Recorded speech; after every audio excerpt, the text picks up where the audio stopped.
Саламатсыңарбы, менин сүйүктүү окуучуларым. Азыркы сабакты биз мекен таануу сабагынан баштайбыз. Мугалимиңер мен Сапаралиева Нурзат Эсеналиевна. Балдар, сабагыбызды баштаардан мурун мен силерге жагымдуу маанай түзгүм келип жатат балдар. Маанайыбыз жакшыбы балдар? Карагылачы балдар, быйтыкчалардын дагы маанайы аябай жакшы экен. Кана биз дагы ошо быйтыкчалардай болуп, жылмайып, көңүлүбүздү ачык кылып, жайдары маанайда сабагыбызды баштайбыз.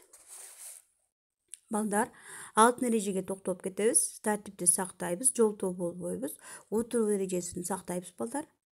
Теманы түшүнүп, мугалимди угуп отурабыз, өз алдынча иштейбиз. Балдар, сабакты баштаардан мурун мен силерге суроо бергим келип жатат да, силер тез ойлонуп мага жооп берсеңер болот. Дептериңерге жазып жооп бересиңер. Биз кимбиз? Улутубуз ким? Кайсы жерде жашайбыз? Биз кайсы, кандай тилде сүйлөйбүз? Мамлекетибиздин эмнелери бар? Президентибиздин аты жөнү ким? Манас атабыздын канча усуяты жана канча чорусу бар, билесизби? Эгер билгендер болсо, мага жооп берсеңер, жакшы балларды коюп беремин. Балдар, бардыгыбыз китеп, дептер, калем саптарыбызды даярдап алабыз да, мугалимди кунт коюп, түшүнүп, угуп отурабыз. Китебибиздин 52 бетин ачабыз бардыгыбыз. Балдар, бүгүнкү сабагыбыздын темасы күн жана түн. Балдар, бүгүнкү сабагыбыздын максаты балдар, силер күн, түн, сутка, жыл мезгилдери жөнүндө түшүнүк аласыңар. Эс тутумуңар, көңүл бурууңар, элестетүүңөр өнүгөт. Жаратылышты сүйүүгө, жаратылышка болгон мамилебиз, сезимибиз өнүгөт. Балдар, силерге сабакты баштаардан мурун мээге чабуул деп коебуз. Башкача айтканда суроо бергим келип жатат, кана ойлонобуз. Кана мен силерге азыр мээге чабуулга табышмак айтам. Таңда туруп кечке жанат, күлүп чыгып күйүп батат. Кана табышмакты ким табат? Таңда туруп кечке жанат, күлүп чыгып күйүп батат. Табышмактын жандырмагын табабыз. Андан кийинки тапшырма. Түндө бар, күндүз жок, асманда бар, жерде жок. Кана ким табат? Дагы бир сыйра окуп берем. Түндө бар, күндүз жок, асманда бар, жерде жок. Кана табышмагыбыздын жандырмагын табабыз. Ойлонобуз балдар. Азаматсыңар. Биринчи табышмагыбыздын жандырмагы эмне экен балдар? Кана, эмне экен? Биринчи табышмагыбыздын жандырмагы балдар, таңда туруп кечке жанат, күлүп чыгып күйүп батат деген табышмагыбыздын жандырмагы күн экен. Ал эми экинчи табышмагыбыздын жандырмагы түндө бар, күндүз жок, асманда бар, жерде жок деген бул эмне экен? Ай экен балдар, азаматсыңар. Эми балдар, ушул тийип турган күнүбүз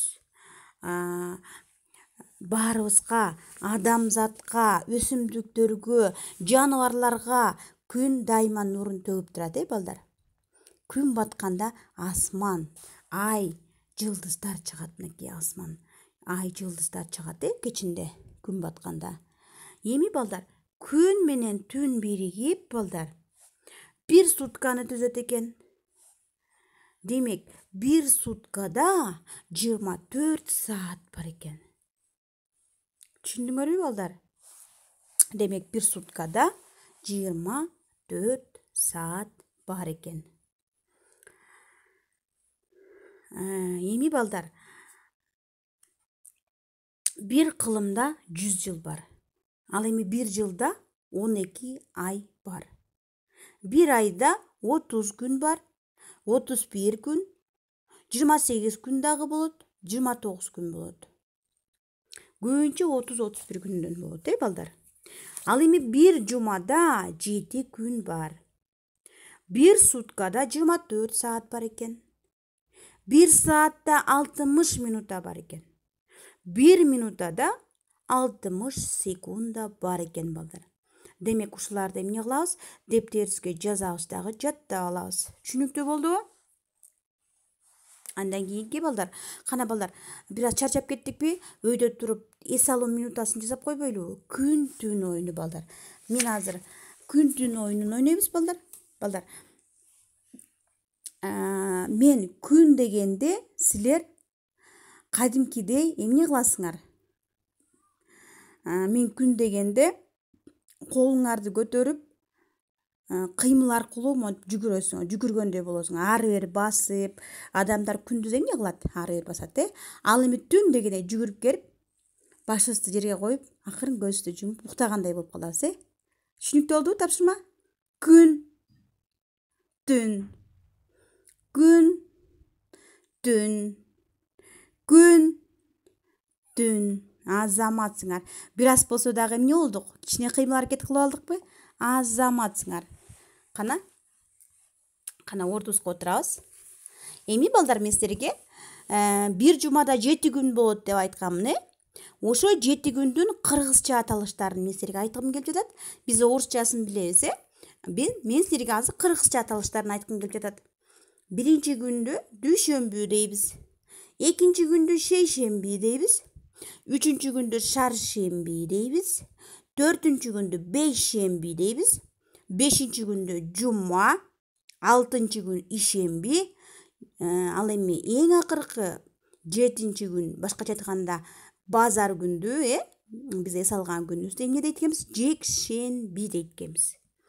Демек дептерибизге жазабыз муну дагы. Анан кыргызча аталыштарын жаттап алабыз. Балдар, мен силерге айтканмын, бир жылда 12 ай бар деп, балдар? Бир жылда 12 ай бар. Ошол айлардын аттарын айткым келип жатат мен силерге. Биринчи ай январь, анан кийинки февраль, март, апрель, май, июнь, июль, август, сентябрь, октябрь, ноябрь, декабрь. Демек ушул бардык айлар бир жылда 12 ай бар экен. Эми ушул 12 айдын ар кайсы айлары, мисалы үчүн, бир жылда канча мезгил бар? 4 мезгил бар, Кана кыш мезгили, жаз мезгили, жай мезгили, анан күз мезгили. Кыш мезгилдерине декабрь, январь, февраль кирет. Жаз мезгилдерине март, апрель, май айлары кирет. Ал эми жай мезгилине болсо июнь, июль, август, күз мезгилине сентябрь, октябрь, ноябрь кирет. Кана дептерибизге буларды жазабыз. Анан жаттайбыз, балдар. Демек бир жылда 12 ай бар экен, бир жылда 4 мезгил бар экен, балдар. Билип алдыкпы? Кыш мезгили, жаз мезгили, жай мезгили, күз мезгили. Азаматсыңар. Эми балдар, мен силерге азыр тапшырма бергим келип жатат. Сүрөт боюнча жомок айтабыз. Китебибиздин 53-чү бетин карайбыз, балдар. Биринчи тапшырма карасаңар, сүрөттү карап туруп жомок ойлонуп табабыз. Китебибиздин 53-чү бетин карап туруп жомок ойлонуп табабыз биринчисине. Экинчи тапшырма болсо күн, түн. Балдар, ушу күнгө ойлонуп, жомок ойлонуп жазабыз, түнгө ойлонуп, жомок ойлонуп жазабыз. Түшүнүктүү болду? Балдар, силерге суроо бергим келип жатат. Эмне үчүн күн менен түн алмашат экен? Экинчи суроо, бир жылда канча мезгил бар экен? Үчүнчү суроо, бир жумада канча күн бар экен? Кана ушуларга дагы тактап суроолорго жооп беребиз, балдар. Андан кийинки, бүгүн биз кайсы тема менен тааныштык? Сабакты жаңы эмнелерди билдиңер ушу сабактан? Эмнелерди эстеп калдыңар? Силерге сабак кызыктуу болдубу? Эми бүгүнкү сабакта эмне жөнүндө маалымат алдым? Сабакта мен эмнелерди иштедим? Сабакта эң жаккан нерсеси кайсы болду? Мага ушуларга дагы эмне кыласыңар? Жооп жазып коесуңар, азаматсыңар.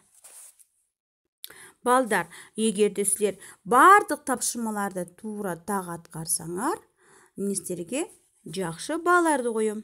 Эгерде жакшы жооп берген окуучуга эң жакшы жооп бергендерге 5 коем. Андан кийинки кичине жакшыдан ылдыйраак болгондо 4, анан орточо жооп бергендерге 3, такыр жооп бербегендерге 2 деген баалады балдар. Кана бардыгыбыз жакшы баалгыбыз келеби? Азаматсыңар. Ал эми кийинки биздин күндөлүгүбүздү ачабыз дагы үй тапшырманы ала алабыз балдар. Үй тапшырмага мен силерге китебибиздин 52 жана 53 бетин үйдөн окуп, сүрөтүн тартып, жомокту түзөсүңөр. Андан кийинки экинчи тапшырмабыз болсо күндүн жөнүндө аңгемеби, жомокпу бир нерсе ойлоп таап жазасыңар. Андан кийин экинчи болсо чак түштөгү күн баткан учурларын сүрөт боюнча көрсөтүп талкуулап беребиз. Үй тапшырма түшүнүктүү болду. Азаматсыңар балдар силер барыңар. Бүгүнкү сабак баарыңарга жакты деп ойлоймун. Тапшырманы так аткарасыңар деп ишенемин. Баардыгыңарга жакшы маанайда тапшырманы аткарууңарды сунуштаймын.